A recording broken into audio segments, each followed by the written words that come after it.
Hello à tous, c'est Julien Renard d'Investir.us. Je suis ravi de vous retrouver pour cette nouvelle vidéo. Alors aujourd'hui, je vais vous donner quelques astuces pour obtenir du financement pour acquérir un bien immobilier aux États-Unis. Vous êtes prêts? C'est parti!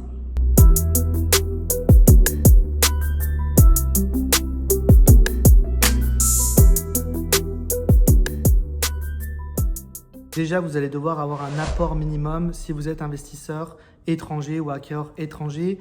Les banques ont des programmes généralement qui vous demandent d'apporter 25 à 30% de la somme pour un financement dit conventionnel. Si vous êtes expatrié aux États-Unis, que vous êtes résident temporaire ou permanent en visa ou en green card, ou bien si vous m'écoutez et que vous êtes citoyen, vous savez sans doute que c'est différent pour vous. Alors le visa, probablement pas très différent d'un investisseur étranger, mais vous aurez quand même un programme plus clément en termes de taux d'intérêt. Mais pour le résident permanent, c'est-à-dire le titulaire de la green card ou le citoyen américain, évidemment que votre apport sera inférieur généralement.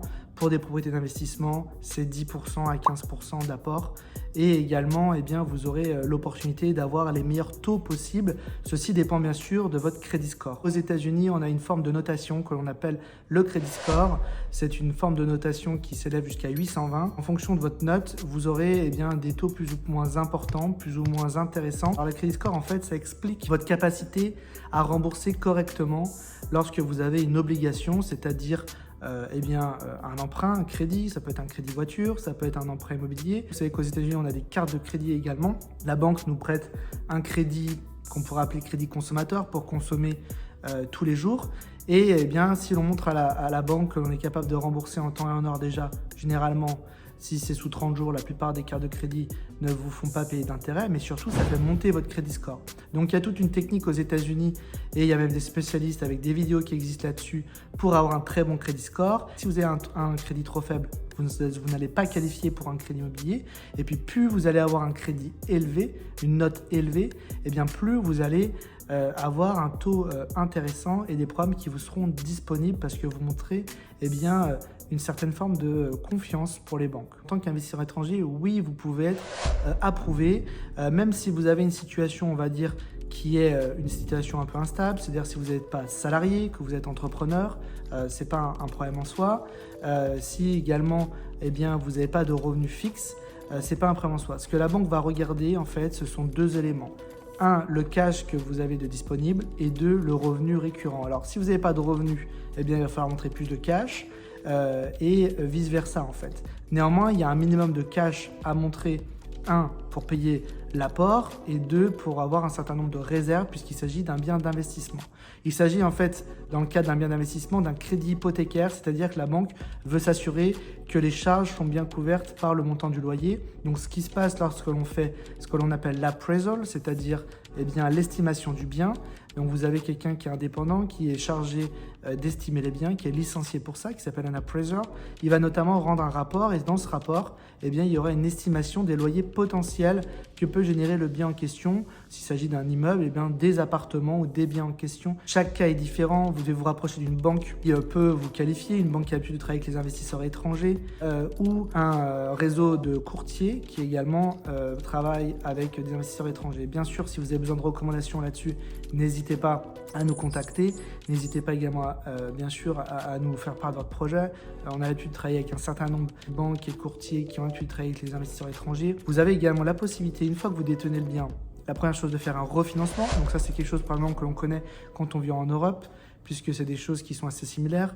De faire du refinancement, c'est-à-dire que vous avez un emprunt aujourd'hui qui ne vous satisfait pas, ou alors à un moment donné les taux descendent, ou alors vous avez un crédit score qui augmente, puisque même en tant qu'étranger, vous pouvez bénéficier d'un crédit score si vous ouvrez une compagnie, une LLC ou une corporation.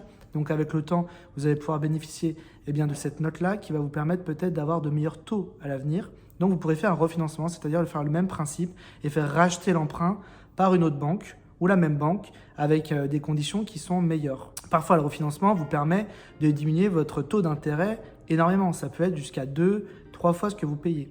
Tout dépend du moment où vous avez acquis le bien. Deuxième option qui est très intéressante, c'est le cash out. C'est-à-dire que si vous achetez un bien en cash aujourd'hui, pour diverses raisons, vous avez besoin de placer ce cash, vous achetez ce bien en cash. Il est également possible, dans un second temps, de faire ce qu'on appelle un cash out, donc c'est-à-dire de mettre en place un financement par la suite et donc eh bien, de remettre une ligne de crédit, remettre une mensualité à payer tous les mois et en contrepartie reprendre son cash du bien immobilier. L'intérêt, c'est évidemment, eh bien, si vous voulez diversifier votre patrimoine à un moment donné, acheter un autre bien parce que vous avez une opportunité, ça vous permet de retrouver du cash. La deuxième opportunité également, c'est aussi bien pour le refinancement d'ailleurs que pour le cash out, c'est probablement parfois d'obtenir eh bien, plus de cash que ce que l'on a acheté le bien ou emprunté initialement, c'est-à-dire faire ce fameux 110%, 120% eh bien, de financement, comme on le voit en France. Ça, c'est possible aux États-Unis de le faire à travers le refinancement ou le cash out. Vous avez acquis un bien pour 100 000 $ avec un financement qui était un financement pour 80 000 $. Vous avez apporté 20 000 $. Vous refinancez 2 ans après. Le bien va subir une nouvelle estimation, un nouvel appraisal. Le bien vaut aujourd'hui 150 000 $. Sur les mêmes bases, vous allez avoir eh bien, la banque qui est financée à 80%. Eh bien, désormais, vous aurez en fait 120 000 $ qui va vous être restitué par la banque. Donc en fait, la banque va repayer l'emprunt de 80 000 et vous allez avoir un 40 000 $ de delta qui vont vous être tout simplement virés sur votre compte. Donc vous allez reprendre du cash. C'est la même manière de faire pour le cash out. Généralement, quand la valeur des biens augmente, les loyers augmentent également. Donc c'est un bel effet de levier pour faire de la culbute et comme ça développer son patrimoine via l'effet de levier bancaire. Bien sûr, je ne suis pas courtier, je ne suis pas banquier, mais en tant qu'investisseur immobilier, constructeur et puis expert immobilier aux États-Unis, j'ai de l'expérience là-dessus. Donc, j'ai essayé de vous donner quelques clés pour différentes options de financement aux États-Unis. Si vous avez un projet immobilier, notamment pour parler du financement et structurer quelque chose qui vous permet d'une part de générer du revenu avec un levier, mais également de bénéficier de l'opportunité fiscale qu'apporte le financement. Une seule adresse, contact@investir.us ou directement dans le lien en description, vous avez tout simplement un lien pour pouvoir nous contacter. Je vous dis à bientôt, bye bye.